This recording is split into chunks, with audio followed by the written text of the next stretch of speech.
Saúdo os irmãos com a graça e a paz do nosso Senhor. Uma alegria estar aqui com vocês, especialmente na posição de hoje, de agora à noite, ocupando o trono do Senhor Jesus, de onde Ele governa essa igreja.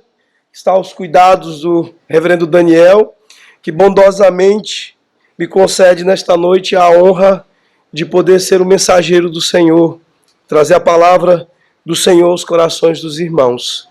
Uma alegria também partilhar da comunhão, como fizemos pela manhã, de ter a minha família junta, de famílias de outros pastores chamados pelo Senhor e que receberam dele a graça de serem firmes. O reverendo Oreb, o próprio pastor Daniel, e de me juntar a uma congregação legada por um daqueles que, uma grande inspiração para a minha vida e para o meu ministério, que é o reverendo Josafá Vasconcelos. Então, não sei como, com palavras, expressar o tamanho da alegria e da honra que eu sinto esta noite. Então, o que me resta é cumprir aquilo que o Senhor me designou e trazer aos irmãos a palavra que está em Eclesiastes. Nós então abriremos a santa palavra do Senhor, o livro de Eclesiastes, capítulo 9. Nós faremos a exposição dos versículos de 1 a 10. Eclesiastes, capítulo 9, versículos de 1 a 10. A palavra do Senhor diz assim: deveras me apliquei a todas estas coisas para claramente entender tudo isto, que os justos e os sábios e os seus feitos estão nas mãos de Deus. E se é amor ou se é ódio que está à sua espera, não sabe o homem. Tudo lhe está oculto no futuro. Tudo sucede igualmente a todos. O mesmo sucede ao justo e ao perverso, ao bom, ao puro e ao impuro, tanto ao que sacrifica como ao que não sacrifica, ao bom como ao pecador, ao que jura como ao que teme o juramento. Este é o mal que há em tudo quanto se faz debaixo do sol. A todos sucede o mesmo. Também o coração dos homens está cheio de maldade. Nele há desvarios enquanto vivem, depois rumo aos mortos. Para aquele que está entre os vivos há esperança, porque mais vale um cão vivo do que um leão morto. Porque os vivos sabem que hão de morrer, mas os mortos não sabem coisa nenhuma, nem tampouco terão eles recompensa, porque a sua memória jaz no esquecimento. Amor, ódio e inveja para eles já pereceram.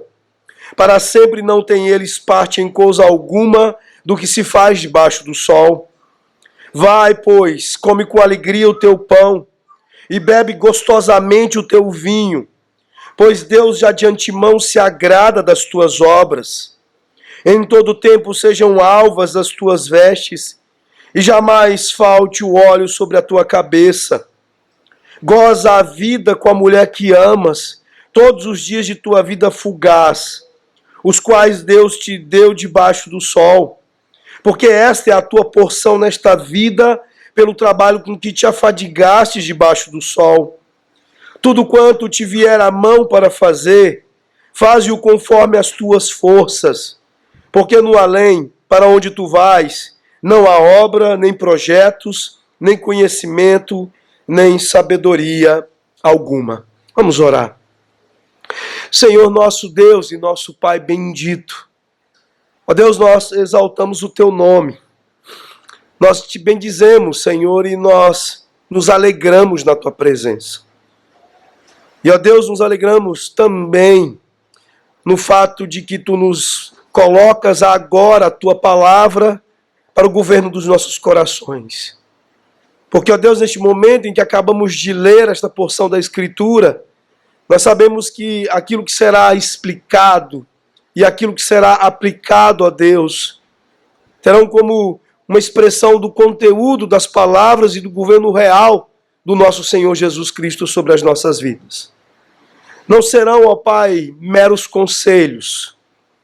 Não serão, ó Deus, a exposição de sugestões, mas é a palavra de Cristo, ó Deus, sendo exposta a nós, a cada um dos ouvintes do Senhor nesta noite, ó Deus, para corrigi-los, para, ó Deus, confrontá-los, para os animar, ó Deus, encorajando as suas almas à vida que alegra o coração do Senhor.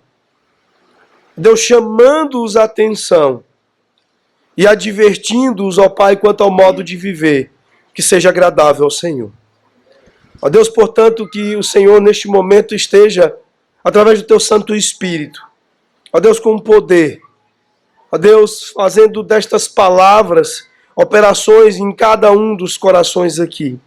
E para isso, ó Deus, que o Senhor permita que cada um dos Teus filhos e filhas sejam ouvintes insuspeitos, sinceros, prontos e dispostos, ó Pai, sem qualquer tipo de leviandade diante da Tua palavra, de corações vazios e prontos para serem enchidos, para que possam sair daqui transformados, animados, ó Pai, pelo Teu Santo Evangelho, para que possam sair daqui plenos de disposição para glorificar o nome de seu Salvador, e ó Deus, viverem vidas alegres no Senhor.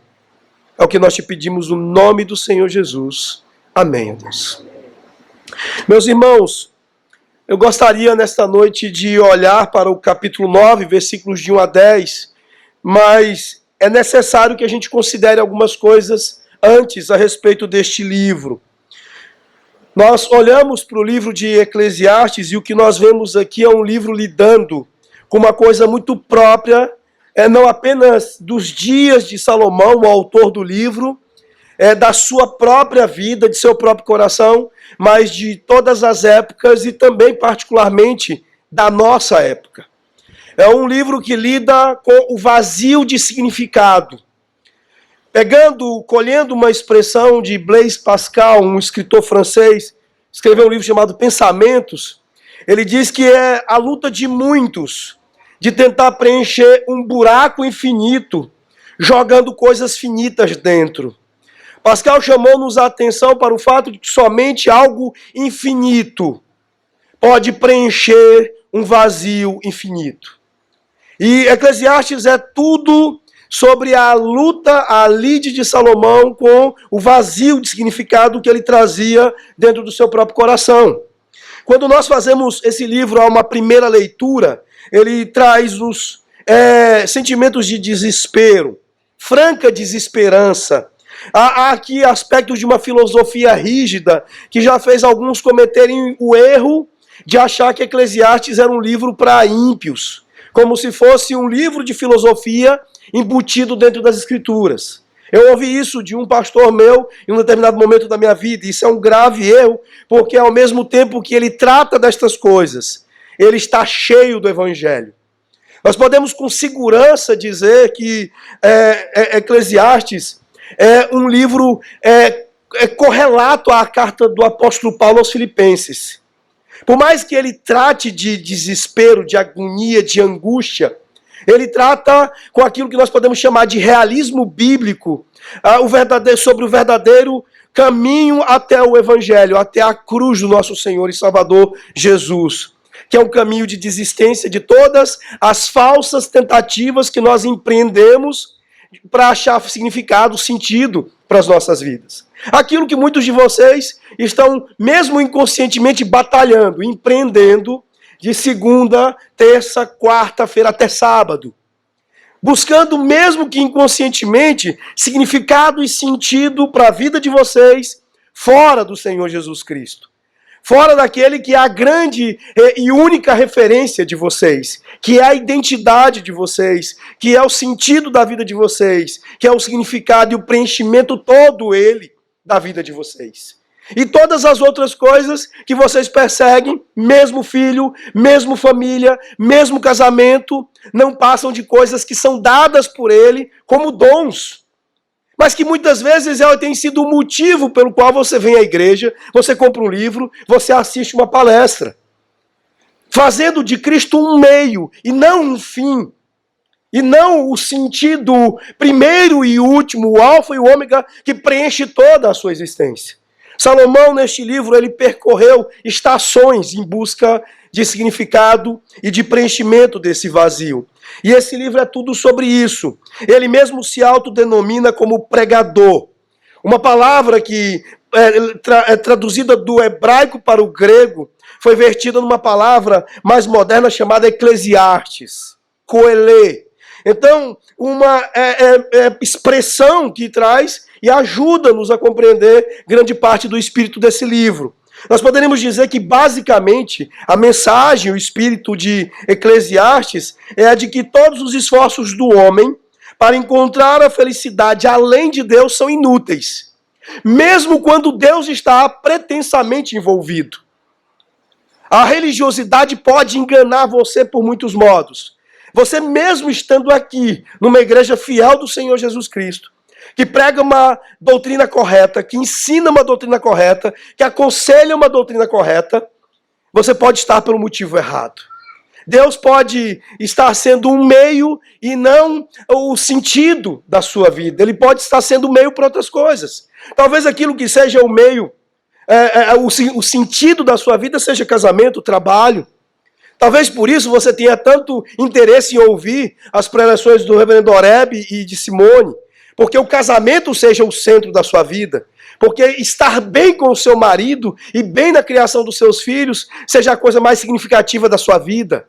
E por isso, muitas vezes, e muitos crentes têm feito o mesmo que os ímpios fazem, viver a frustração de fato não conhecerem o preenchimento do sentido, do significado de suas existências naquele que é o nosso, não apenas Salvador, mas Senhor todo das nossas vidas. E esse livro é sobre isso. Nós podemos dizer que o homem da rua do século XXI precisa desse livro. Ele é um homem que nós podemos dizer que é um homem líquido, plástico, e talvez você tenha, mesmo sendo um crente no Senhor Jesus, algumas dessas características. Ele é líquido porque ele é diluído. Ele não tem profundidade, ele não desceu às profundidades às quais Jesus nos leva. Talvez você seja plástico porque você também é industrializado. E você não tem ainda experimentado as profundidades das coisas provadas quando Jesus é o nosso significado todo da vida. Por exemplo, seu casamento talvez seja uma realidade superficial. A sua relação com seus filhos seja superficial. As amizades que você tenha, mesmo com irmãos da igreja, não seja algo significativo e profundo. Por quê? Porque só Jesus leva a essas profundidades. E o homem moderno, assim como foi também em outras épocas, eles tentam buscar profundidade, tentam buscar relações significativas sem Cristo, que é o peso todo que nos leva a esse lugar. E eles se mantêm sempre por falta de peso nessas superfícies. E é isso que Salomão vem expondo desde o capítulo 1. Ele tentou, sem Cristo, achar sentido no trabalho, na arquitetura, na riqueza, no lazer, em várias coisas. Mas todas eram leves demais para o levar às profundidades. Não havia aquilo que o levava com todo o seu peso a coisas profundas e significativas. E só Jesus pode fazer isso. E então Salomão descobre isso. Ele descobre que a vida perdeu em profundidade e sentido. E perde a cada dia as coisas que são duráveis por conta da sua descartabilidade. Porque aquilo que é presente não deveria ser confundido com aquele que é o doador, com aquele que é o presenteador.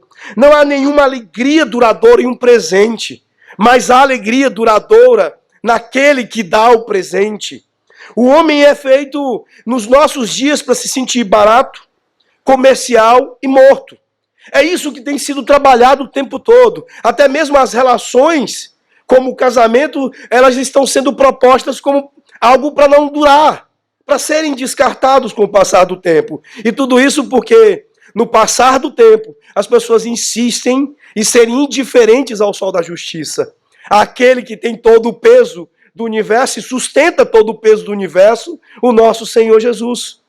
O desprezo contra ele, que se acentua em cada época, tem feito com que as pessoas se tornem cada vez mais leves, cada vez menos significativas, cada vez mais desesperadas, cada vez mais perdidas. E é por conta disso que, em uma geração como a nossa, nós temos em torno de 60% de pessoas profundamente deprimidas.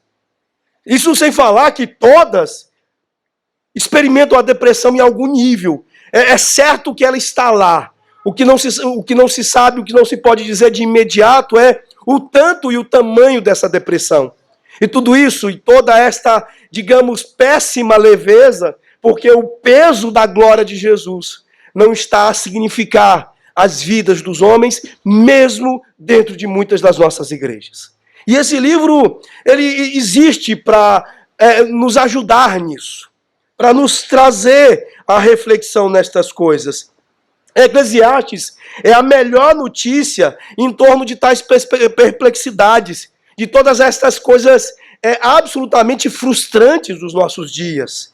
Nós podemos dizer que é um livro para os homens que querem viver de novo, agora, não apenas quando Jesus voltar. Porque nós temos, entre muitos dos nossos crentes nas igrejas, aqueles que já desistiram da vida, que estão seguros da sua salvação, o que eu não consigo entender, e apenas esperam que Jesus volte, porque não há mais disposição para viver agora. Eclesiastes é para esse tipo de crente em terrível sofrimento. É o livro do homem em funcionamento, daquele que está como uma máquina, uma engrenagem sem parar, simplesmente não conseguindo ter um tempo e um momento para poder refletir suas próprias rotinas e seus próprios ciclos intermináveis. Simplesmente não conseguem dizer basta. Eu não consigo parar de viver dominado pela leitura dos meus e-mails. Eu não consigo parar de ser dominado pela leitura constante das minhas mensagens de WhatsApp. Eu não consigo parar de ser dominado por rotina e simplesmente elas me dominaram e me engoliram. Eclesiastes é para esse tipo de homem. Ele responde a seu tédio sem alegria, com a sua rotina de comer, beber e ganhar um salário e seguir a vida como se fosse apenas um hamster correndo sobre uma estruturazinha de metal dentro de uma gaiola. Este livro é para você, se você está vivendo dessa forma.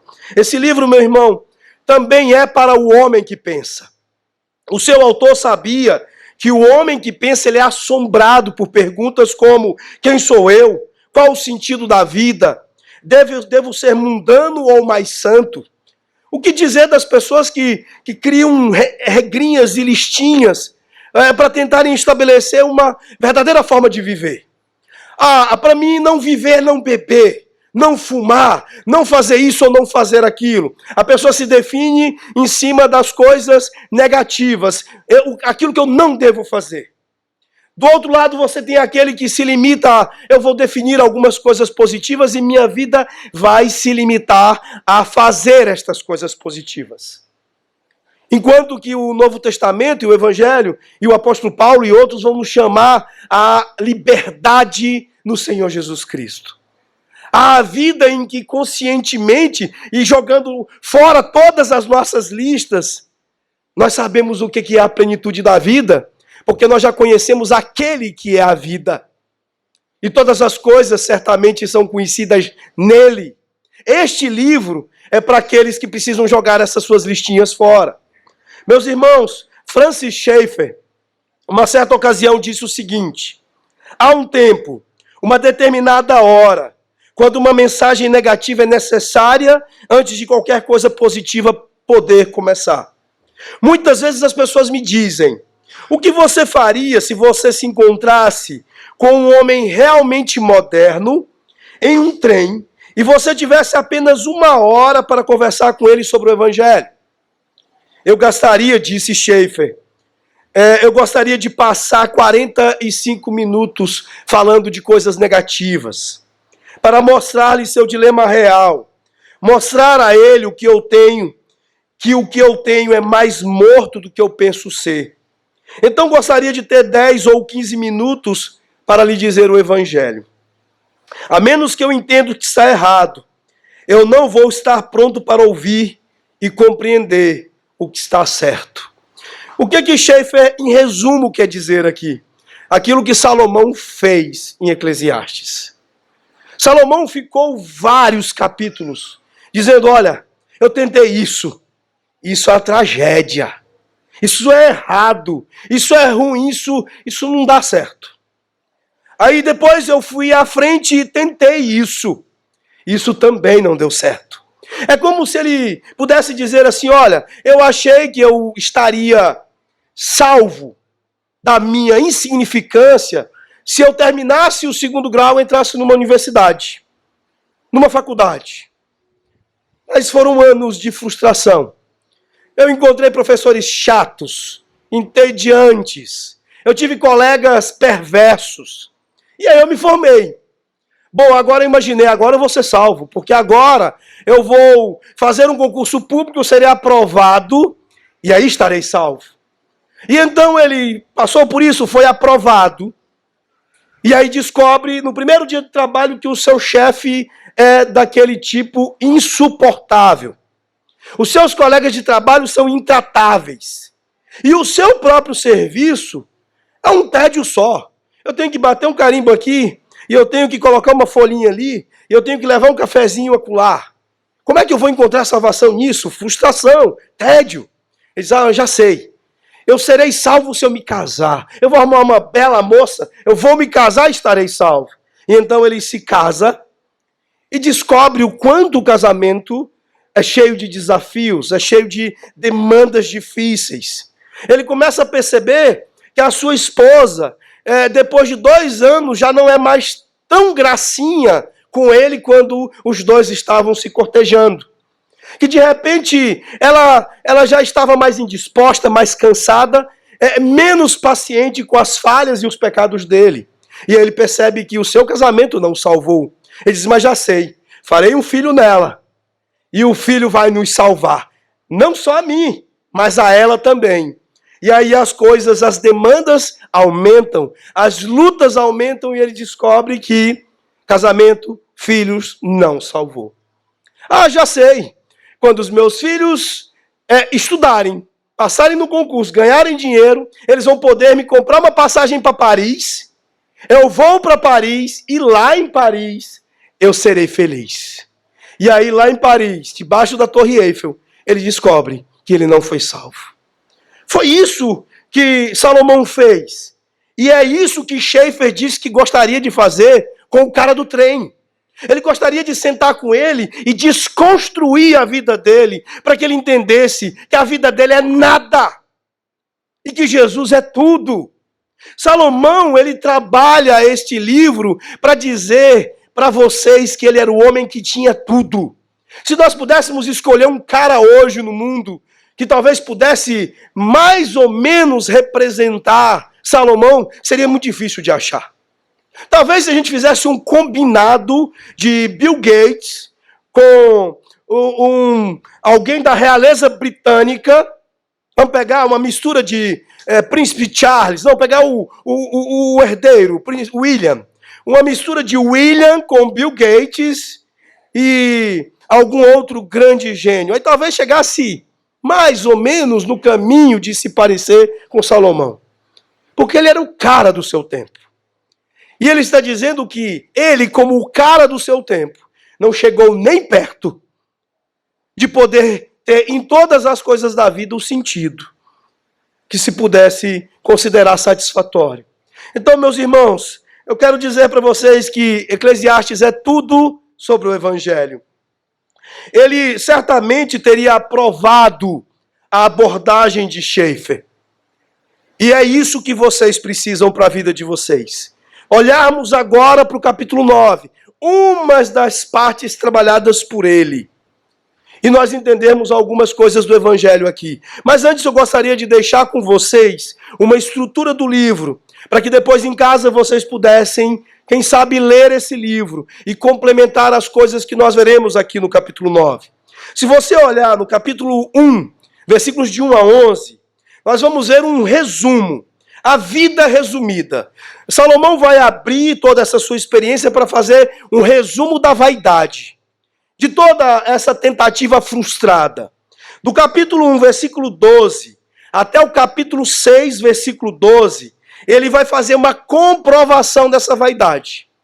É como se ele não estivesse satisfeito, desconfiasse de vocês e falasse assim, olha, eles são lentinhos demais, devagarinho demais, para ficarem só com o meu resumo. Então eu vou dar-lhes provas de que realmente toda esta vida é nada. E ele comprova esta vaidade. Os versículos do capítulo 7, 1, até o capítulo 12, versículo 8, onde nós encontramos o texto de hoje, agora à noite, nós temos a vaidade aconselhada. Ou seja, Salomão dizendo para você, olha, seja sábio. Eu vou trabalhar com você algumas coisas importantes aqui, para que você seja sábio e não jogue a sua vida na lata do lixo. E aí, no capítulo 12, versículos de 9 a 14, ele tem a vida concluída. Ele vai trazer um novo resumo, para que você não se confunda nas muitas instruções dadas e aconselhadas por ele, e você possa ter uma frase onde você se segure, porque você é frágil. E então ele diz, tema a Deus e obedeça a ele. Isso vai estar no final de hoje, do que nós veremos agora. E isso vai estar também nas outras instruções aconselhadas por Salomão. Mas ele então resume dessa forma. O que nós podemos dizer é que o seu método de trabalho trabalha com uma declaração da vaidade, uma demonstração da vaidade e um processo de libertação da vaidade. Ou seja, libertando você de toda esta confiança que você constrói em coisas que não te darão sentido, significado nenhum para a sua vida. O tema é que o homem é incapaz de encontrar a satisfação na vida através do mundo ao seu redor. A verdadeira alegria, ela é encontrada em temer e confiar em Deus, em todas as coisas da vida, em obedecê-lo e desfrutá-lo. É o que nós poderíamos colocar como, em termos bem claros e práticos, como você irrestritamente aplicar 1 Coríntios 1, 1 Coríntios 10, 31. 1 Coríntios deixa claro para a gente que em todas as coisas nós devemos glorificar a Deus. Todas. Quer comais, quer bebais ou façais qualquer outra coisa, faça isso para a glória de Deus. Então Salomão, ele no final de tudo, ele vai dizer, olha, ou você faz tudo como procedente da relação de significado em Cristo, ou a vida não será significativa para você. Até o nascimento de um bebê perde o sentido. Até você beber um copo de água se tornará uma coisa vazia. Mas se você beber água, encontrando a vida significativa em Cristo Jesus, este ato de beber água se tornará um ato glorioso para a sua vida. Uma outra coisa, antes de seguirmos, que eu gostaria de considerar com vocês, é que Salomão vai enfrentar um dos maiores problemas do coração humano. A questão do descontentamento. O que nós poderíamos chamar de a síndrome da grama mais verde. Todos nós lutamos com isso. Hoje de manhã nós lemos a advertência, a pergunta 145 a respeito da advertência quanto às variações de pecados na quebra do 9º mandamento. Uma delas era o nosso coração ter inveja quando o outro recebe um prêmio pelo seu mérito. O tempo todo nós temos esta pontinha de incômodo. Essa coisa de olhar para a casa do vizinho e achar que a grama dele é mais verde. Olhar para a casa do vizinho e achar o carro dele mais interessante. Isso no Brasil tem acontecido com a constante e cada vez intensificando mais migrações para outros países. Me dói quando eu vejo um crente saindo do Brasil e indo para fora, achando que vai encontrar uma vida melhor. Essa pessoa precisa de Eclesiastes.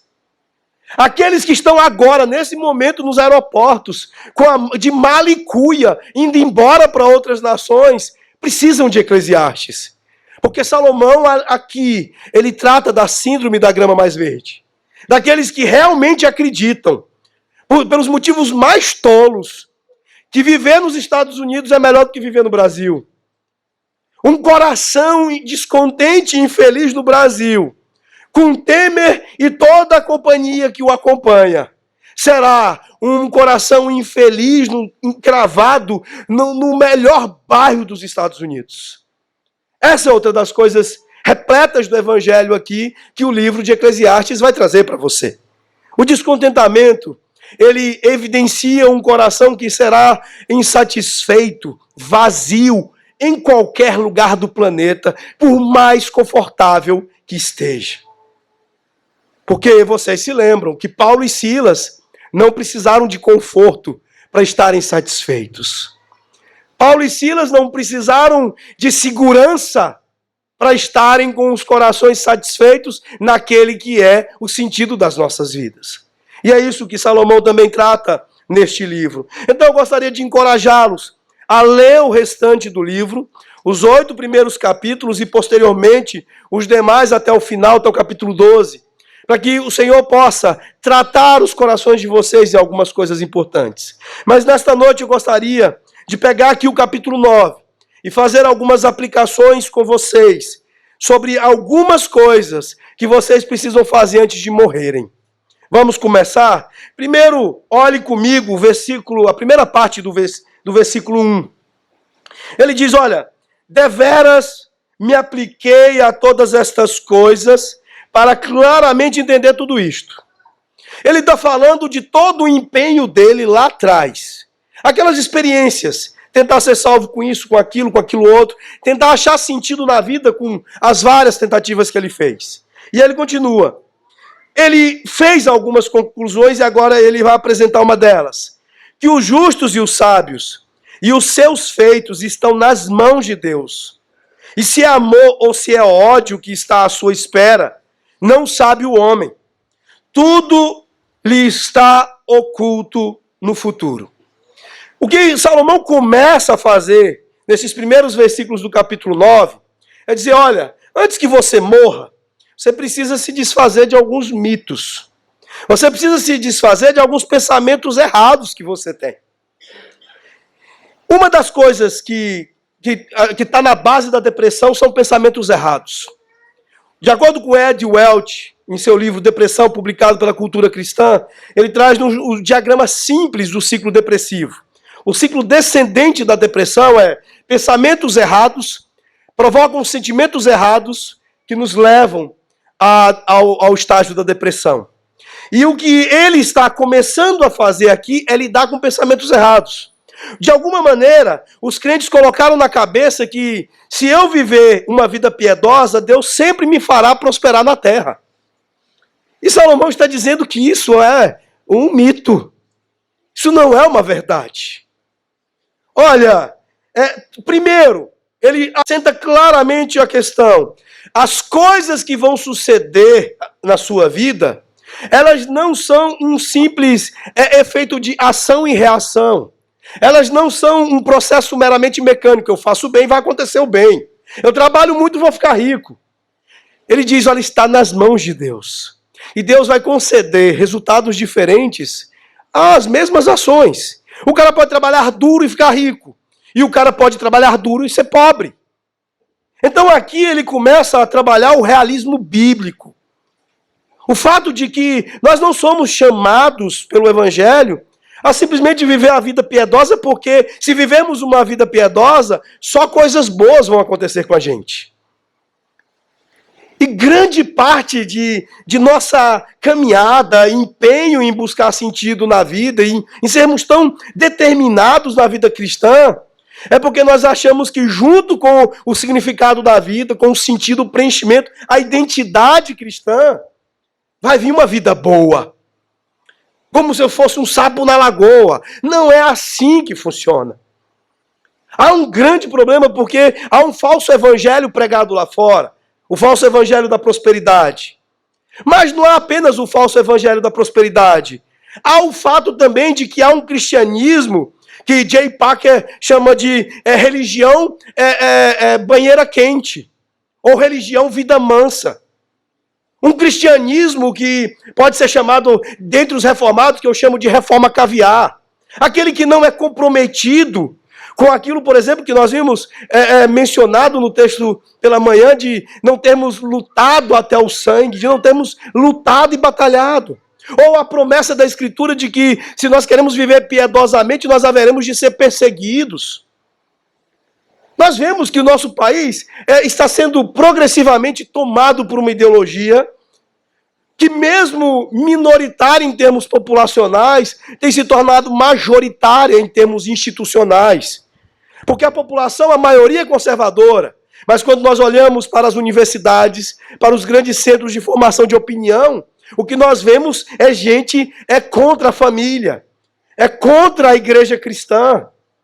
E empreendendo meios que daqui a pouco vão se transformar em uma terrível perseguição. E eu, sinceramente, meus irmãos, eu não tenho deliberadamente dobrado os meus joelhos e pedido: Senhor, traz perseguição sobre a gente. Porque eu sou fraco, como todos vocês são. Mas eu creio que, se vier, nós teremos uma grande purificação da igreja. Uma grande purificação da igreja no Brasil. Se nós começarmos a ser perseguidos, a começar da nossa própria denominação. Eu gostaria de ver quantos pastores de nossa denominação, e particularmente entre aqueles que se dizem confessionais e reformados, que continuarão a ter coragem de pregar a verdade, todo o conselho de Deus, debaixo de perseguição. Mas antes de qualquer coisa dessa natureza, você precisa encarar o realismo bíblico, e o realismo bíblico diz para você: olha, você vai viver piedosamente e deve viver piedosamente, mas isso não garante que você vai ter uma vida boa. Talvez tenha uma vida próspera na terra, mas é bem provável que você vá sofrer perseguições, vá passar necessidades, vá ser uma pessoa de poucos amigos e de muitas necessidades. O texto diz na sequência: e se é amor ou se é ódio que está à sua espera, não o sabe o homem. Tudo lhe está oculto no futuro. Salomão está dizendo que para os justos e os sábios, os que se submetem a Deus, suas obras, suas vidas, as coisas que se abatem sobre suas vidas, elas estão nas mãos de Deus. E nós não sabemos o que vai suceder, e não há promessa na Escritura de que serão apenas coisas boas. Ele deixa claro: olha, pode ser ódio ou pode ser amor.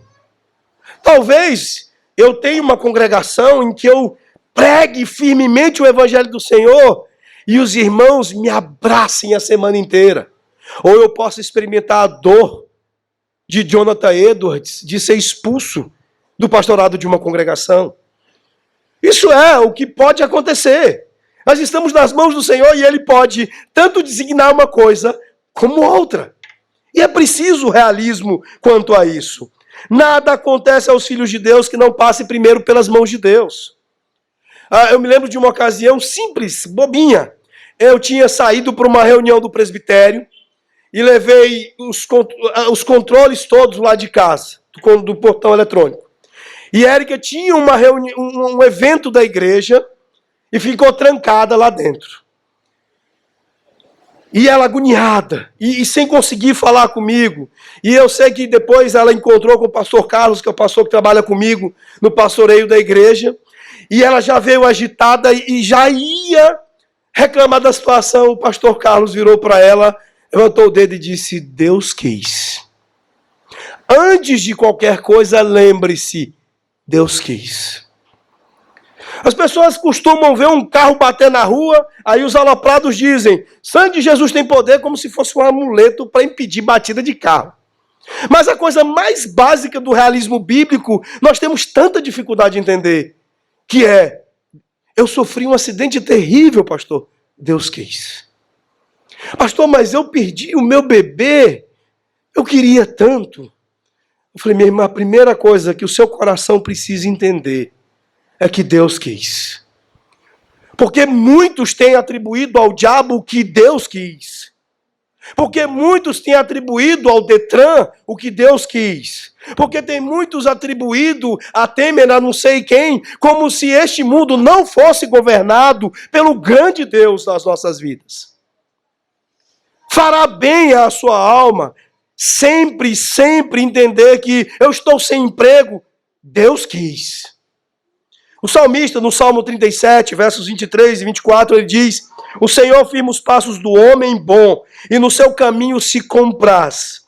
Se cair, não ficará prostrado, porque o Senhor o segura pela mão. O texto não está dizendo que Deus não deixa o cara cair. O texto está dizendo que Deus o sustenta, o segura, erguendo-o novamente. Se você sofreu algo muito sério, se o seu coração está batido, uma coisa eu sei, Deus quis. Outra coisa eu sei, Deus trata os seus. Uma outra coisa que nós vemos na Escritura é que nada nos é dado, nem mesmo uma tentação, que o Senhor permite que Satanás inflija sobre nós, que não seja humanamente suportável. Uma força que Ele mesmo vai prover para você. Coisa que ele teve que lembrar muitas vezes a Israel, para que Israel não entendesse que a força que ele tinha no braço procedia dele. Mas ele dizia: eu te dei essa força. Deuteronômio 8 traz isso. Não te esqueças, nem por um segundo, que a força foi eu que te dei. Portanto, meus irmãos, uma das coisas que nós devemos amar nesse livro, de 3.000 anos atrás, é que ele não finge que a vida é sempre boa ou justa. Mas ele nos lembra que Deus é soberano em tudo. Ele não faz nada para agradar o homem, ele faz o que ele mesmo se agrada. Uma das coisas que ele agrada é guiar os passos da sua gente de acordo com a sua vontade. Uma vontade que pode ser amor ou ódio, o homem não sabe. É isso que Salomão está nos dizendo aqui. Há muita baboseira na televisão, em outros tantos lugares.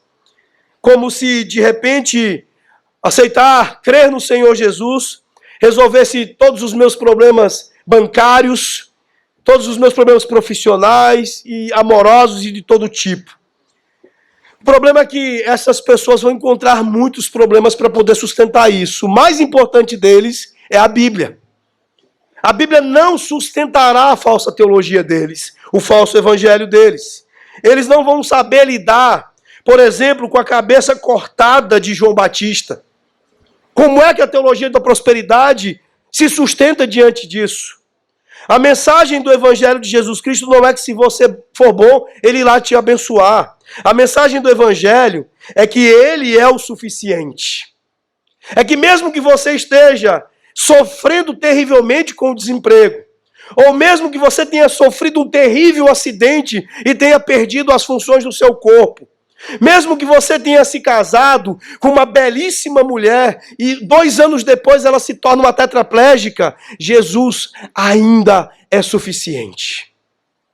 Por isso Paulo e Silas cantou na prisão. Por isso que muitos homens são impressionantes em manterem-se fiéis no casamento com uma mulher inválida. Por isso que muitas mulheres são incrivelmente fiéis e cheias de amor pelos seus maridos, quando estes mesmo perderam as suas capacidades como homem. Por quê? Porque Jesus é suficiente. Você poderá obedecer a Deus e poderá ou não ter bênçãos nessa terra. Pensemos sobre alguns santos de Deus que nos justificam isso. Jeremias conseguiu apanhar, ser despido e jogado em uma vala. Para muitos pastores que querem ensinar sobre sucesso ministerial, em muitos lugares, inclusive no nosso meio, Jeremias é um grande problemão para eles. Um grande problema. Isaías foi cerrado ao meio, e isso é um problema para essa turma. Considere comigo as palavras de Hebreus 11, versículos 35 a 40, e me diga se isso não é um grande problema para essas pessoas. Mulheres receberam, pela ressurreição, os seus mortos. Alguns foram torturados, não aceitando o seu resgate, para obterem superior ressurreição. Outros, por sua vez, passaram pela prova de escárnios e açoites, sim, até de algemas e prisões. Foram apedrejados, provados, cerrados pelo meio. mortos a fio de espada, andaram peregrinos, vestidos de peles de ovelhas e de cabras, necessitados, afligidos, maltratados, homens dos quais o mundo não era digno, errantes pelo deserto, pelos montes, pelas covas, pelos antros da terra. Ora, todos estes que obtiveram bom testemunho por sua fé, não obtiveram, contudo, a concretização da promessa, por haver Deus provido coisa superior a nosso respeito, para que eles, sem nós, não fossem aperfeiçoados. Esse é um grande problema para a teologia da prosperidade, mas não só para ela, mas para muitos dos nossos anseios, para muitas das nossas ambições e desejos. Precisamos assumir o realismo bíblico se quisermos entender o caminho para a vida satisfeita na suficiência de Jesus.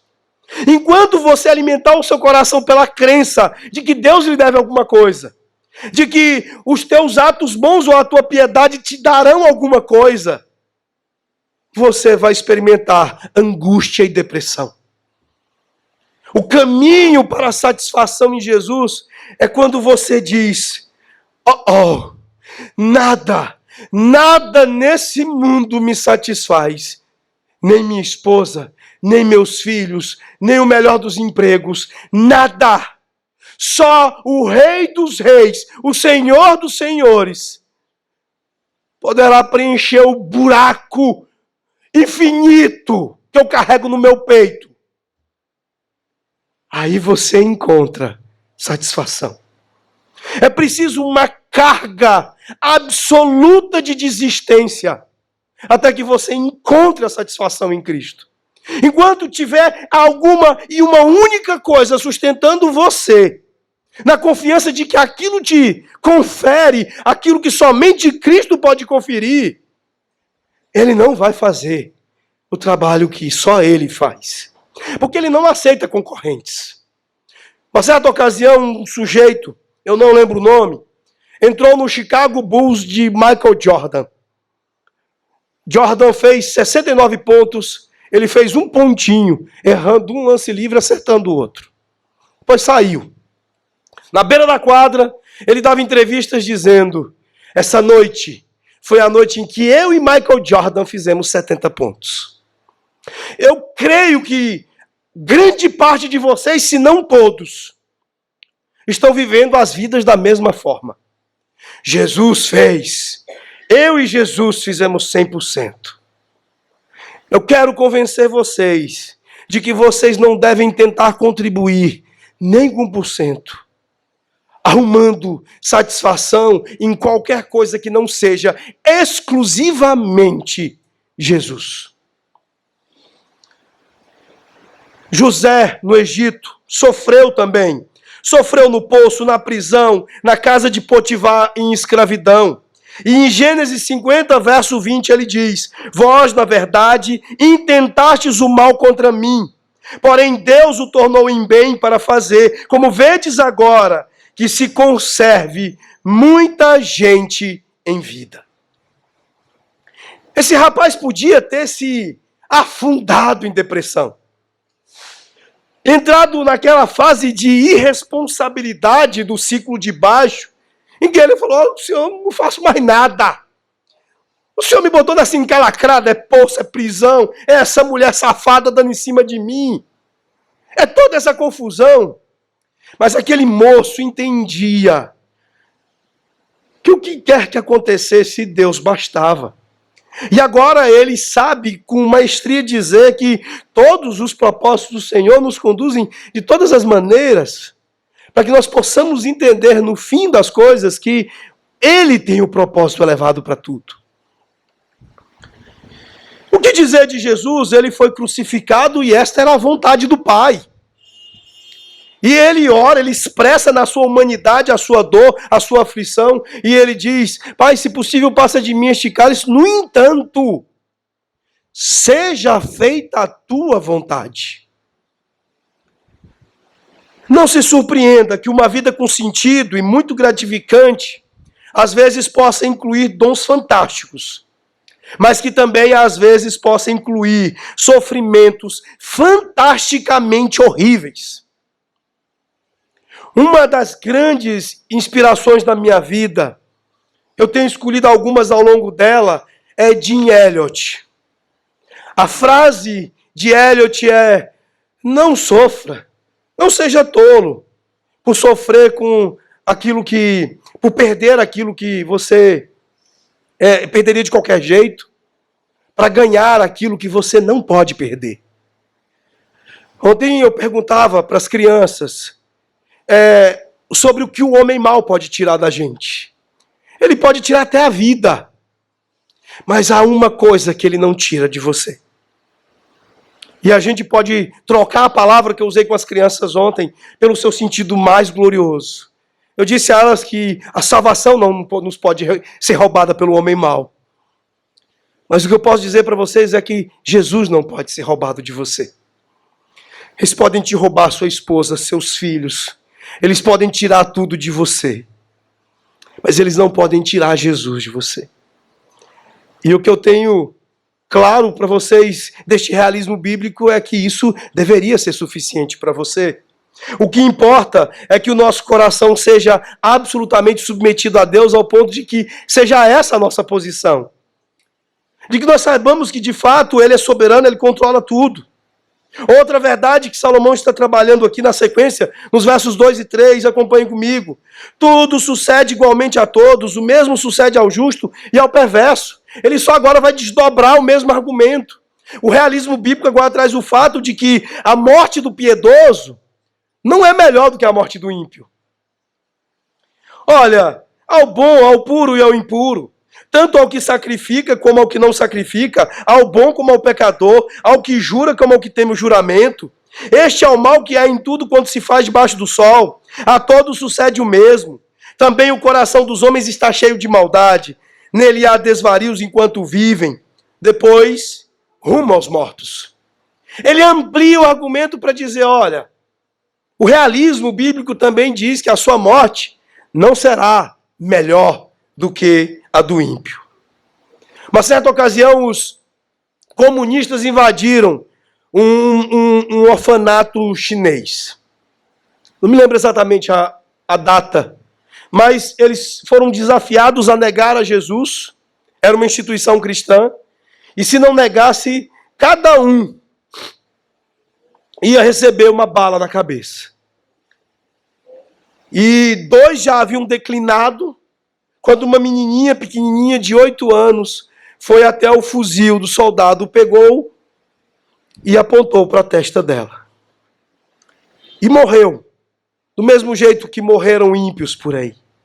As mortes referidas nos textos anteriores são mortes cruéis, cerrados ao meio, cabeças cortadas. A morte do piedoso não é melhor do que a morte do ímpio. Esse também é um mito que Salomão desfaz aqui. Deixa claro, meus irmãos, que nós não podemos nos enganar com o curso das nossas vidas.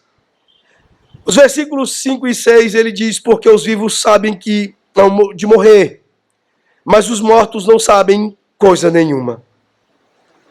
Nem tampouco terão eles recompensa, porque a sua memória jaz no esquecimento.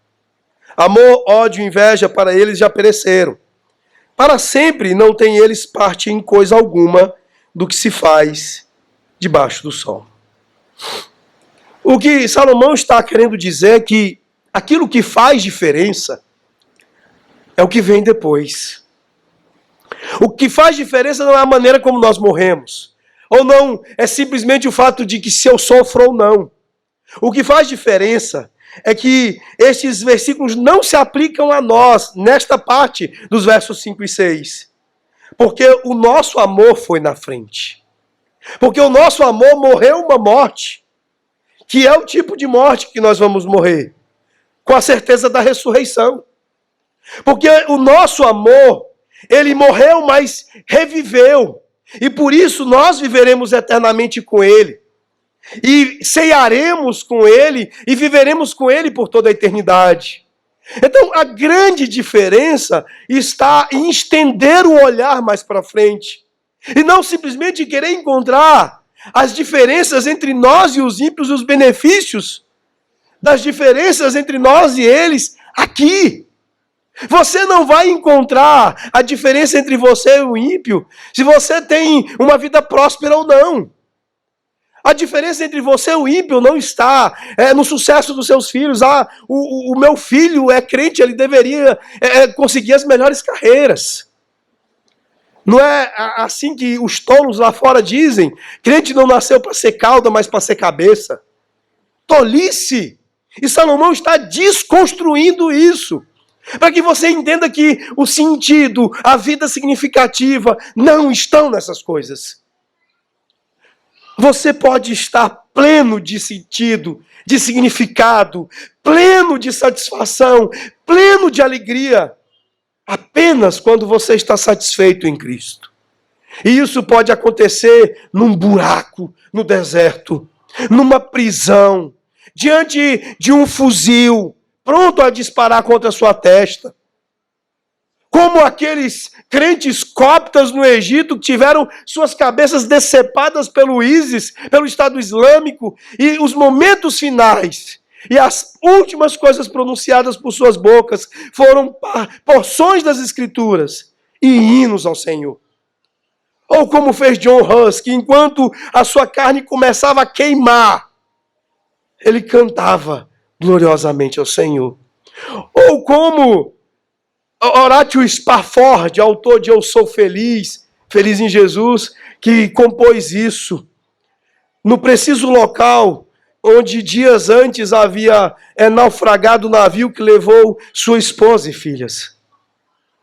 Porque Jesus é suficiente.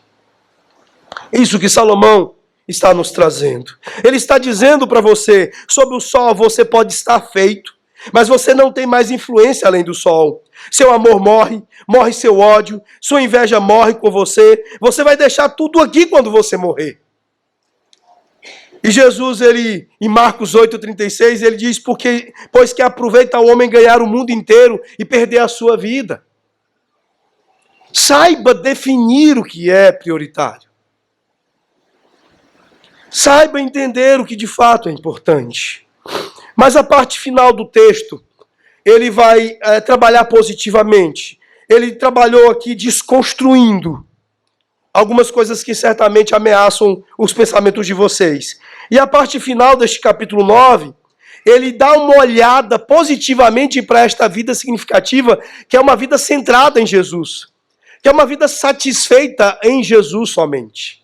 E ele fala de alguns deleites que são encaminhamentos dessa satisfação em Jesus. Não é uma coisa que concorre. E eu quero preveni-los disso. Não é algo a mais, não é um extra. É uma coisa que vem dela. É o encaminhamento que ela dá. E a primeira coisa que ele diz está no verso 7. Ele diz, vai, pois, come com alegria o teu pão e bebe gostosamente o teu vinho, pois Deus já de antemão se agrada das tuas obras. A vida significativa, ela envolve amigos, amizade. E ele começa a caracterizar essa amizade ao comer, ao jantar, ao estar à mesa. É uma coisa muito interessante, porque muitas vezes nós não encontramos com facilidade o quanto a Escritura está repleta, está cheia da teologia da mesa. Do fato de que realmente crente é um povo que é para estar o tempo todo à mesa. Nós vemos na Escritura, de fora a fora, estes quadros constantes de amizade e de comunhão. E Salomão diz, olha, coma o jantar com pessoas. O McDonald's é um inimigo da Escritura. As marmitas são inimigas da Escritura. Esse negócio de você tirar a mesa, aquela mesa grande, de muitas cadeiras, isso é um inimigo da Escritura. Mesas pequenas, de 4 lugares, eu reputo e insisto, são inimigas da Escritura. A Escritura gosta daquelas mesonas enormes de madeira, de preferência, ao invés de cadeiras, aqueles bancos compridos de tábuas postas sobre pés. Era disso que Jesus gostava, e é disso que a Escritura fala. Coma o jantar, coma o almoço, coma o café, coma o lanche com amigos. A vida significativa, a vida realmente é baseada na satisfação em Jesus somente, ela é carregada dessa comunhão. E vejam, a Escritura não está aqui falando de boa comida apenas. Ela está falando que comida é algo necessário para que nós possamos apreciar isso com amigos. Porque é assim que nós praticamos o céu. Porque é isso que nós faremos com o céu. Jesus, antes de ascender, ele comeu um peixinho ali com os discípulos, porque, mais uma vez, ele queria dar a eles um vislumbre do céu. Tem gente, eu imagino que tem ovelha minha que deve me achar com melão. Eu falo muito de comida. Eu amo a ideia de almoço comunitário. Eu amo a ideia de juntar panelas. Nós tínhamos a igreja do Sudoeste, no período que nós estávamos lá, o tal da Gororoba. Gororoba era, cada um prepara uma panela aí, que amanhã é dia do Senhor, e depois da escola dominical, a gente vai para casa de alguém com as panelas. E um dia eu resolvi fazer uma feijoada, e falei, não, a Gororoba amanhã será aqui em casa. E perto de 80 pessoas, que era o tamanho da igreja, estavam dentro de um apartamento de 100 metros quadrados. Aquilo foi um teste também para a gente, porque eu acho que nós ficamos apreensivos. Do tipo assim, será que amanhã nós vamos precisar de 3, 4 faxineiras aqui? Qual o tamanho da tropa de limpeza, né? Talvez até a companhia de lixo seja necessário que a gente chame, mas não. Os nossos corações se deliciaram com este que é um dos vislumbres do céu. Quando o nosso coração está satisfeito em Jesus, um dos encaminhamentos é a gente corre para a mesa e a gente chama os amigos, nós queremos estar com os irmãos. E foi isso que Jesus fez. Zaqueu, vem para cá. E depois que Zaqueu veio, ele, olha, eu quero ir na tua casa. Eu fico imaginando alguns pastores hoje em dia. Eu tenho lidado com alguns colegas com os corações carregados de suspeitas e já totalmente dominados pelo espírito desse mundo e que dizem, não, eu tenho um pastorado reservado. Por exemplo, eu conheço um caso que o presbítero sentou no meu gabinete e disse, pastor, fulano é assim mesmo, é o jeito dele, meu pastor. Em 5 anos de presbiterato eu estive na casa dele por 10 minutos. Aquele irmão foi embora e eu chorei por ele e pelo pastor dele. Eu falei, Deus tenha misericórdia desses dois. Que o Senhor tenha piedade, misericórdia deles e traga sobre eles a graça de mudar o coração deles. Porque eles deveriam se chafurdar um no outro. E não apenas se encontrar por 10 minutos na casa de um deles em 5 anos. Que relação é essa entre pastor e presbítero? Isso não tem nada a ver com o céu. Isso não tem nada a ver com uma vida significativa em Cristo Jesus. Jesus estava o tempo todo à mesa. Ele escolheu a mesa para instituir uma das encenações do Evangelho. A ceia do Senhor, que é a mais gloriosa das nossas refeições, o mais glorioso momento nosso à mesa. E todos os outros são continuidades dessa experimentação, dessa viva comunhão. Incentive as pessoas ao seu redor. Para isso, você vai precisar comer com elas. Você não pode abrir mão de estar à mesa com as pessoas se você quer encorajá-las, animá-las, amá-las, aceitá-las, confortá-las.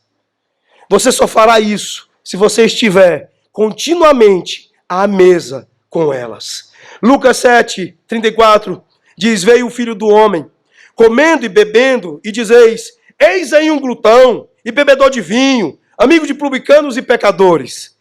Quando eles dizem, ei, aquele pastor gosta de comer, só fala em comida, me dá uma alegria grande porque eu me lembro desse texto. Não tenho vergonha de estar com os quilinhos a mais, por estar me excedendo um pouquinho na comelança com os irmãos. Estou me acabando na casa do pastor Daniel.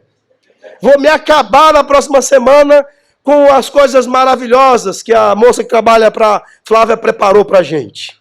Se os irmãos acharem tempo para me chamar, eu vou, porque meus irmãos, Salomão está nos ensinando que a vida satisfeita em Cristo nos encaminha para a mesa uns dos outros.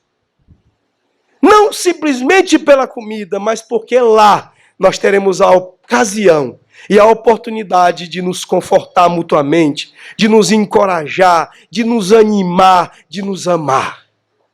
Mas há outra coisa que nós precisamos entender. Verso 8 diz: em todo tempo sejam alvas as tuas vestes, e jamais falte o óleo sobre a tua cabeça. J. Adams, comentando esta passagem no livro Vida sobre o Filho, conselho do livro de Eclesiastes, ele diz que tanto no Antigo Testamento quanto no Novo, vestuário branco são símbolos de alegria e são usados em ocasiões alegres e festivas.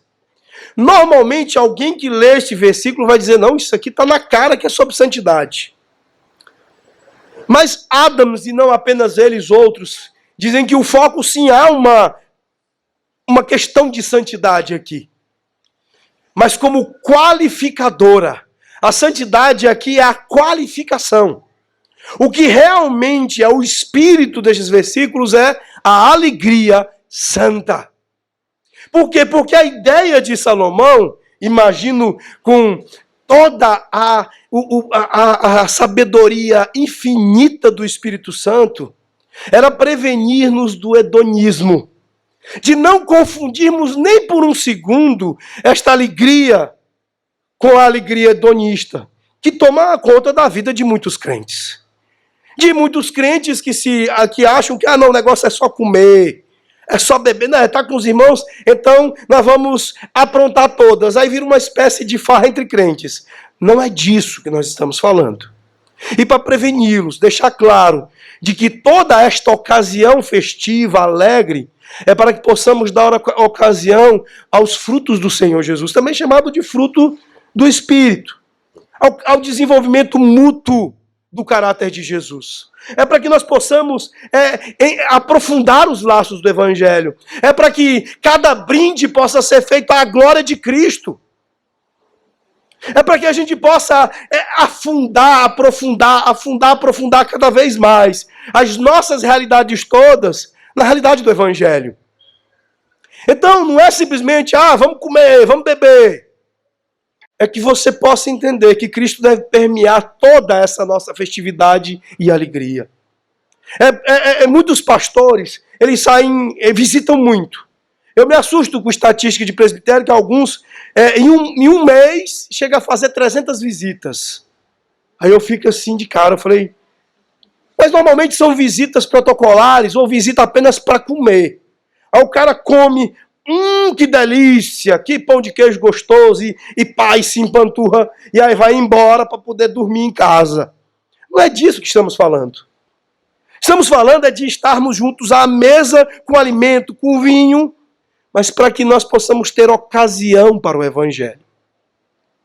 Para que nós possamos aprofundar afetos e laços em Cristo. Para que nós possamos, o mais forte, ajudar o mais fraco a crescer. Para que a gente possa encorajar, corrigir, conhecendo e amando antes. É como se nós pudéssemos dizer o seguinte: faça o jantar, ria, curta os amigos, vamos conversar e sermos ricos e profundos nisso. Sorrir e desfrutar, e termos Cristo no centro de tudo isso. Você tem sido abençoado para ser uma bênção. Lembre-se disso. Então, faça o jantar e seja uma bênção para os outros. Eu fico pensando o seguinte: gente, se tem um negócio que é certo, mais do que qualquer coisa, para quem está crescendo em ser piedoso, é isso. Você aprendeu esta noite que se você for piedoso, não necessariamente você vai ser próspero. Mas eu vou lhe dizer mais uma coisa. Se você for piedoso, você vai gastar. Você vai ter mais despesa. Sabe por quê? Porque você vai ter que investir para compartilhar isso com o máximo de gente possível. Eu comecei a sentir uma dorzinha um tempo atrás, que foi a seguinte. Eu tenho em torno de 5.000 livros. E aí no pastorado, particularmente a partir de 2012, eu comecei a me dedicar mais intensamente e pesadamente ao aconselhamento bíblico. E aí, aquela história de passa uma tarefa, dá um livrinho aqui para um ler, dá um outro livrinho ali como tarefa para outro ler. Aí meu coração já andou sangrando porque uns 3 ou 4 livros já sumiram. E aí eu me toquei de um negócio. aquele que quiser se envolver com o evangelho, ele não vai se transformar num acumulador. Aquele que estiver comprometido com Jesus e com o evangelho, ele vai perder, entre aspas, mais do que ganhar, porque ele vai investir, ele vai se gastar. Era isso que acontecia com os apóstolos, eles estavam se gastando, a saúde se perdendo, o vigor da juventude indo embora, os pés se gastando. E conosco o tempo todo é isso que vai acontecer. Se você se transformar numa mulher que sabe muito, você certamente vai precisar ter a sua mesa frequente de outras irmãs que possam ser abençoadas com aquilo que você foi abençoada. E você vai gastar com isso. Então abra o bolso. Entenda que é essa a vida centrada no evangelho. O meu dinheiro é, acima de tudo, não apenas o dízimo, mas todo ele, para a glória do nome do Senhor Jesus Cristo. Muitos de vocês se satisfazem com o fato de que já liberei 10%. O problema da igreja está resolvido. Mas não, Jesus quer a sua vida toda. Ele não quer os 10% apenas. Os 10% é para manter a igreja, o culto. Os outros 90% é para que você viva a vida centrada em Jesus, centrada no evangelho e tudo. Você sabe como que minha conversão aconteceu aos 11 anos? Porque um médico de Goiânia entendeu que não precisava ser mais rico. E largou Goiânia para poder trabalhar em Conceição do Araguaia, alugou uma casa com a garagem grande e começou um trabalho presbiteriano lá. E um dos muitos jovens e crianças evangelizados, convertidos ao Senhor Jesus, fui eu aos 11 anos de idade, em 1984. Porque ele entendeu que a medicina, o ofício dele, pertencia a Jesus. A vida significativa o encaminhava para ser uma bênção, sendo uma bênção para as outras pessoas. Quanto mais Deus me abençoa, mais eu devo abençoar aos outros. Foi isso que Paulo entendeu, foi isso que todo mundo entendeu, foi isso que Jim Elliot entendeu, foi isso que Dr. Anthony Curto entendeu quando trocou a possibilidade de uma vida acadêmica no começo de seu ministério pelo trabalho na África para poder pregar o evangelho em situações muito mais difíceis. Que jamais falte óleo sobre tua cabeça. O óleo no Antigo Testamento e no Novo Testamento uma referência à presença da unção do Espírito Santo de Deus. Um símbolo de alegria no Espírito Santo. Talvez alguns pentecostais vão achar que aqui, eu devo profetizar, eis que te digo, revelar uma coisa ou outra para o irmãozinho. Não. É consolação, afeto, estímulo, direção, encorajamento, sabendo manejar as palavras de Cristo direto aos corações dos outros, para que eles sejam abençoados. Essa é o encaminhamento da vida significativa. Mas Salomão fala de duas coisas finais, dois encaminhamentos finais, certamente não exaustivos, apenas indicativos, exemplificadores dessa vida significativa. No verso 9 ele diz: goza a vida com a mulher que amas, todos os dias de tua vida fugaz, os quais Deus te deu debaixo do sol, porque esta é a tua porção nesta vida pelo trabalho com que te afadigaste debaixo do sol. Salomão está dizendo, olha, aproveite a sua esposa, mas lembre-se, ela vai te dar trabalho. Eu, quando pesquisava Eclesiastes, eu fiz uma coisa que eu aprendi com o pastor Francisco Leonardo. Leitura polâmica. Essa é a minha versão para a minha leitura. Ele chama de leitura rápida, que é aquela que você faz rápido mesmo, pegando as ideias principais. Aí isso me passou batido. Depois eu vim com a leitura sólida e aí depois fui promotar os sermões. Na leitura sólida eu olhei assim e falei, gente, eu devo estar falhando muito com a Érica. E aí depois ela mesmo, com algumas reclamações, algumas exortações, alguns apontamentos que ela fez, eu percebi que eu estava pensando mais assim, ela vai me dar trabalho, porque ela dá trabalho.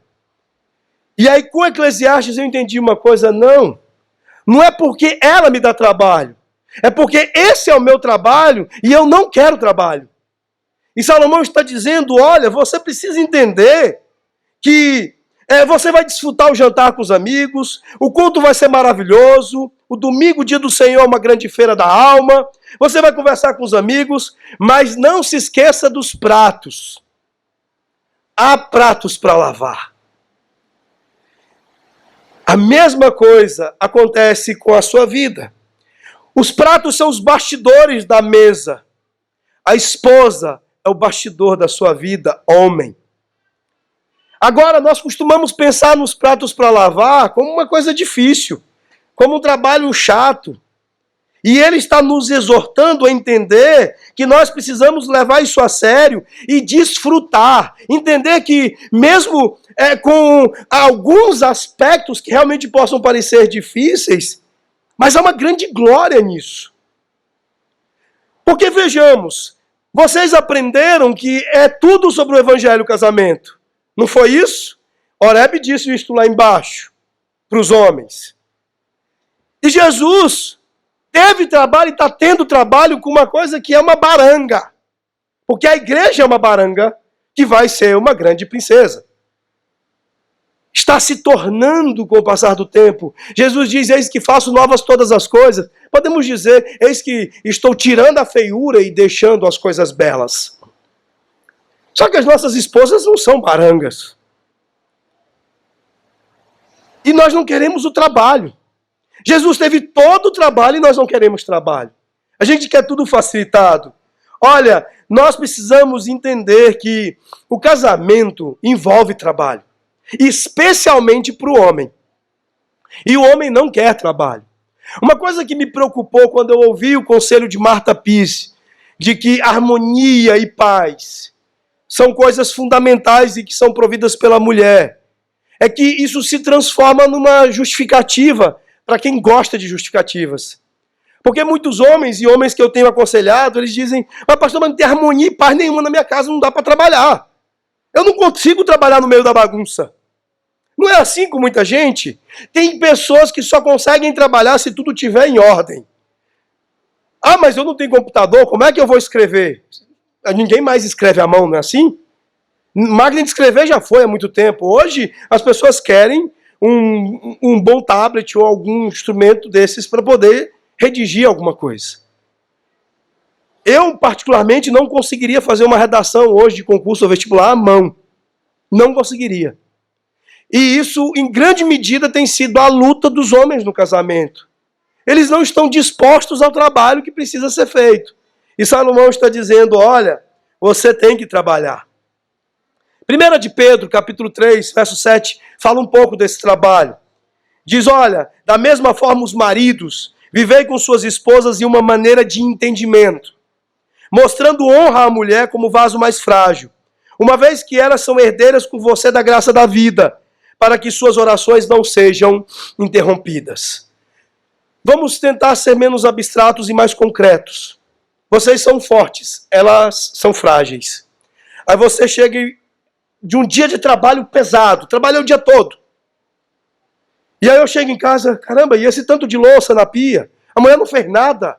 Aí você olha para o chão da sala, tem uma fralda suja no meio do chão da sala. E aí você, não, eu preciso cobrar essa mulher. Amor, o que é isso? Eu trabalho o dia todo e você não cuida da casa. Aí a mulher está na cama deitada com uma terrível dor de cabeça. O que Salomão está dizendo para você é o seguinte, olha, se deleite, goze a alegria de ser macho. Trabalha o dia todo, chega em casa, se você viu que sua mulher está com dor de cabeça e não conseguiu lavar a louça e não conseguiu tirar a fralda do meio da sala, deleite-se na glória da macheza, lave a louça, pegue o lixo do meio da sala, ponha lá e vá lá e leve um copo d'água com remédio para sua esposa. Trabalhe.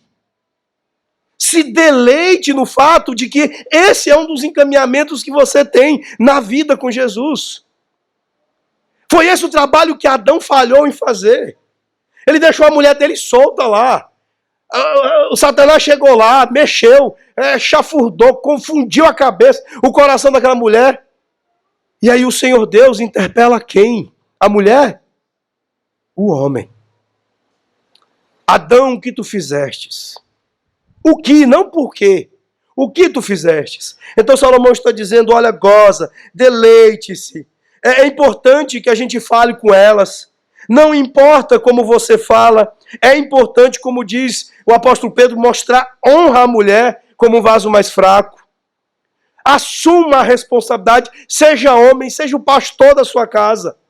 Entenda que não há desculpas. Algumas pessoas, em alguns aconselhamentos, vêm com a síndrome da grama mais verde. Ah, pastor, o senhor não conhece minha mulher. Ah, com a sua certamente deve ser mais fácil. Érica é uma mulher que consegue segurar 4 meninos. Essa aqui não está dando conta de um. Essa é a coisa que a gente mais ouve. Olha, a questão é, se ela era exuberante quando você a cortejou e agora não é mais, isso é problema seu. Se ela não está sendo o que precisa ser, isso é problema seu, porque você é o pastor dela.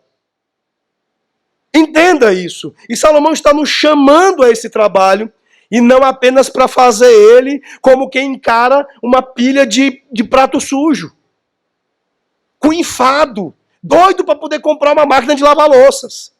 Não tem máquina de lavar louças no casamento. Você tem que encarar o prato sujo, e Salomão está dizendo, olha, se deleite nisso.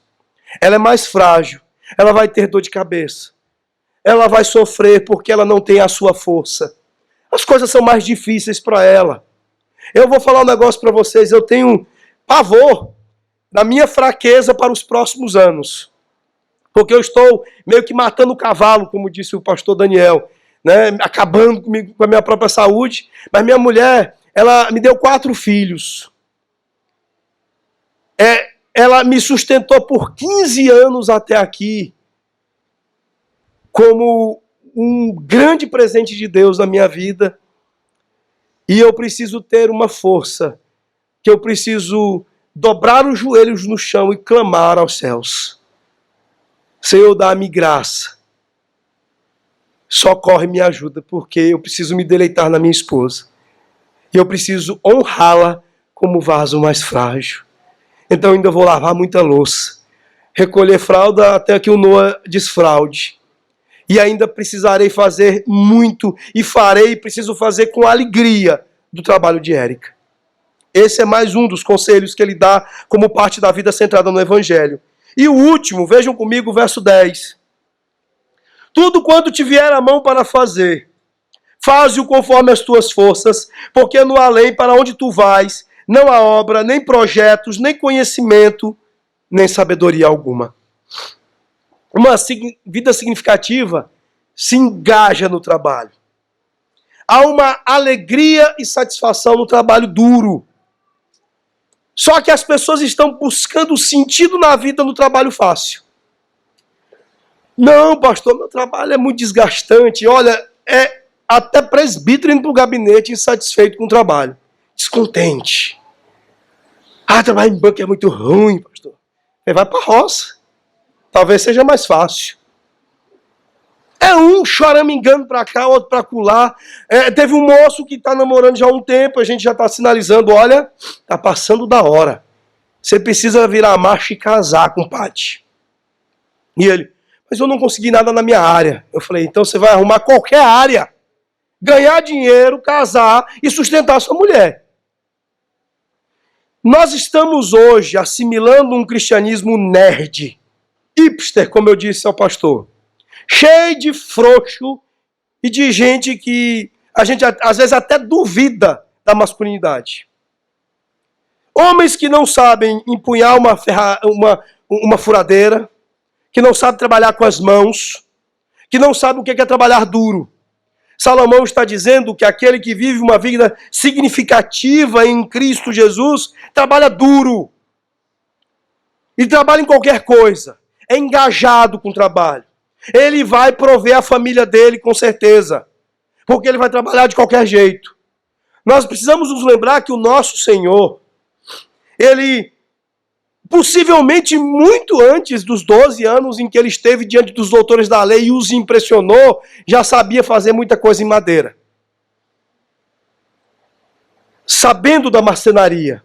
Mas eu fico imaginando o que Jesus fez dos 12 até os 30, em termos de marcenaria. Quantas mesas em que tinham pessoas sentadas e que depois, por muitos e muitos anos, as pessoas celebraram o evangelho naquelas mesas, foram feitas pelas mãos do Senhor Jesus. Quantos bancos, quantas coisas foram feitas. Mas hoje nós temos até no pastorado um perfil tipo intelectual, do tipo que quer resumir o pastorado ao púlpito. Um tipo de pastor, por exemplo, que vem falar, não, cara, você não devia fazer isso não. Deixa que o diácono pegue isso aí. Como se fosse um pecado o pastor pegar num rodo e ajudar comunitariamente na limpeza de um salão depois de um evento. Ou como se fosse um pecado eu catar um copo de lixo, ajudar em alguma coisa. Por quê? Porque nós vivemos uma geração frouxa, de homens frouxos, que só querem trabalhar se o trabalho for mole. Não querem trabalho duro. Mas Salomão está dizendo que o encaminhamento da vida centrada no Evangelho é trabalho duro. O Evangelho e a satisfação em Cristo forja machos. Paulo era um homem disposto ao trabalho. Eu não acredito que mesmo Judas entre os discípulos fosse um frouxo. Um menino criado com vó. Vocês sabem o que significa essa expressão. Lá na minha terra a gente costuma dizer menino que soltou pipa na frente de ventilador. Sem casca, sem dureza. Ouçam Salomão, meus queridos. Há uma alegria em satisfazer-nos com o trabalho, satisfazendo-nos em Cristo ao fazer o trabalho. É verdade que o trabalho às vezes nos esgota, mas é verdade que o ócio massacra e rouba-nos esta alegria no Senhor. E eu gostaria de concluir me dirigindo a vocês quanto ao cuidado com as vossas crianças. Eu tenho um menino, tenho 3 moças e um menino. Eu tenho alguns gabinetes, alguns aconselhamentos em andamento, em que eu estou sofrendo pelas minhas filhas da fé, as minhas ovelhas, casadas com homens fracos, frouxos.